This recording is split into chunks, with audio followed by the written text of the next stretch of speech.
There's a lot of mixed signals in the housing market right now. Prices are kind of on the rebound since the beginning of this year, yet new listings are at an all-time low. So what actually is happening in this market? Stay tuned to this video and let's talk about it. Look, I get it. The Toronto real estate market is confusing. Whether you're a new or experienced investor or just looking for a home to raise your family in, join us at Broadview Table Talks as we sit around the table with my friends and talk about the real estate and the ever-changing market in Toronto. Before we get into this video, I do want to say, and I'm sure you know this, we're in a housing shortage. Ontario needs 1.5 million homes over the next decade to meet the current housing demand. That's 150,000 homes per year that we have to build, and we're not meeting that demand at all. And I don't see how we're going to do it, whether it's through red tape or the cost and the ROI of building something, labor shortages, materials costs, and just doesn't make sense anymore. We're not able to meet that demand. So we're at a supply imbalance, and that is causing a big issue. Also, don't forget that if inflation targets are at 2%, right now they're a lot higher than that, but minimum 2%, that means the asset price is going to go up by 2% if everything stays the same, demand stays the same over the next however long, in perpetuity, in fact. Because essentially, it's a strong demand, pretty much near unlimited demand, and very limited supply. So what do you think that's going to do to prices, right? It's just economics 101. The way out of this situation is to build more homes. And unfortunately, we're trying everything we can to do it, but we just can't meet that demand. In my next podcast, we're going to be talking with an architect who's actually pretty prominent, and he's actually creating things to do multiplexes, duplexes, triplexes, things like that, garden suites, lane suites. So that's always important to be able to create more housing, but I don't even think that's enough to meet that demand. You know, the federal government just had a new first-time home buyers credit, I think it's called, but that's not even enough to crack the dent into buying homes. It's just, in fact, going to fuel further demand. So if we get into the numbers, we're going to look at the dark line over here as the current year, and this is where it's going, right? So the average price is on uptick right now, and the not so dark line or the less dark line is actually last year, 2022, and then 21 is the medium color line, and then in the dotted super light line, that's 2020. I left the 2020 line in there because that's when the pandemic hit, and that's when Ontario got really shut down, right? It was in March 2020, if you remember. So if you look at the prices difference between April 2020 till now, we're at a 40% premium. So we're still well above pre-pandemic levels. You know, let's call it 30% higher from the peak of pre-pandemic when it actually started back in March. That's where the average price is right now. If you look at the 2022 and 21 as kind of the anomaly years and you kind of remove them altogether and just like a blip in the radar of the history, that's probably what's going to happen. I mean, you can kind of look down at the average price trend line. You can see a little big dip down here during the pandemic, during COVID-19. Actually went up and then it went back down. So we're kind of getting back to where the pre-pandemic levels are at the end of the day.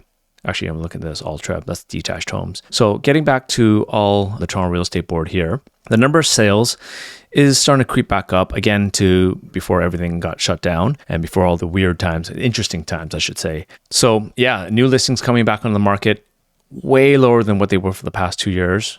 But we're almost there from where they were back to a, dare I say, normalized market. The only thing that's different is the high interest rate environment that we're in right now. So with that, we have the active listings, sure, great, kind of on pace with everything. The average days on market, sure, it's going higher than what they were before, obviously because of the higher interest rates, but still nowhere, not that much different than where they were pre-pandemic. But the average sales to list price, that's kind of concerning to me. See how everything's just above the 100% mark?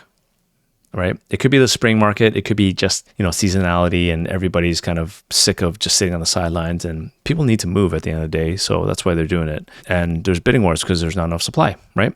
The sales to new listings ratio, that's kind of like a leading indicator, kind of, if you will, because what it does is it looks at, given the amount of sales that's happening, assuming it's constant, with a new inventory that comes to the market this month, if that pace of sales continues on, then that means we're not going to have enough supply to meet that demand. Right? That's what it just basically means. Traditionally, in the past, anywhere from 40 to 60% was kind of a balanced market. There's like 10% above and below the 50% mark, which kind of makes sense. And the reason why I know that is because I actually track the sales to new listings ratio in a historic context. So it's kind of hard to see here because there's so many ups and downs because not a lot of people list in certain times of the year. Like no one really lists in August and no one really lists in December because they're thinking about summer and they're thinking about Christmas. But the global financial crisis, it was like 25%. And then you see during the pandemic, it really hit down to about 40% or so. So it became more of a buyer's market.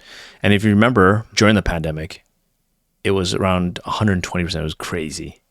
right? Because all that money poured into the financial system and nobody really had anywhere to spend that money. So they put it onto housing. Plus, everyone's working from home. They needed more space. So everyone's trading up their homes. Plus, rates were so low. So if we're looking at that, I think the next few months, it's going to be an issue. Prices are going to be on the rise.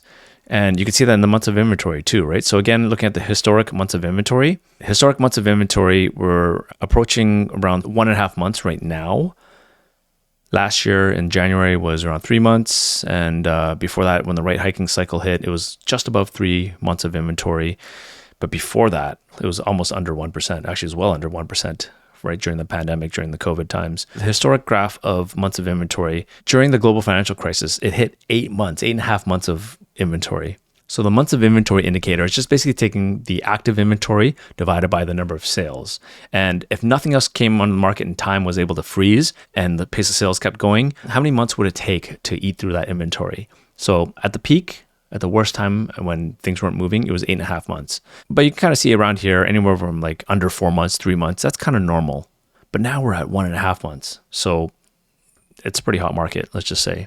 So if you think about it, the reason why people want to move is because you have an expanding family. You might need extra space. You might need more bedrooms. Or perhaps you want to move back to the city because now you have to go back to work and the commute times are killing you. Or perhaps you may be downsizing because it's an empty nest and you're not utilizing this house. There's all this capital on your property and you have other investments. Maybe you want to retire and spend that money. I don't know. Maybe you want to put into more liquid investments as well too and produce some cash flow and just live off of the cash flow. There's a lot of reasons why people want to sell. And these people generally don't care about where the market's going to go. Not as much. I mean, as long as it's a kind of like a decent time, it just kind of, if the market starts picking up again because people start seeing stability in the interest rates that you're borrowing at and the weather's good and, you know, they just feel like they got to get into the market before it gets too late. And they're going to feel like they're priced out even more than they were when the rates come down because eventually they will come down. So people are jumping into the market. It just kind of spurs it more. And then it kind of creates this like whole catch-22 where it's going to hurt inflation again. And inflation is going to bring up the rates even more. It's going to bring down the cost and it just gets to this really nasty spiral. So I just feel like there's a lot of amplification because we're in such uncertain times right now and a lot of people making rash decisions.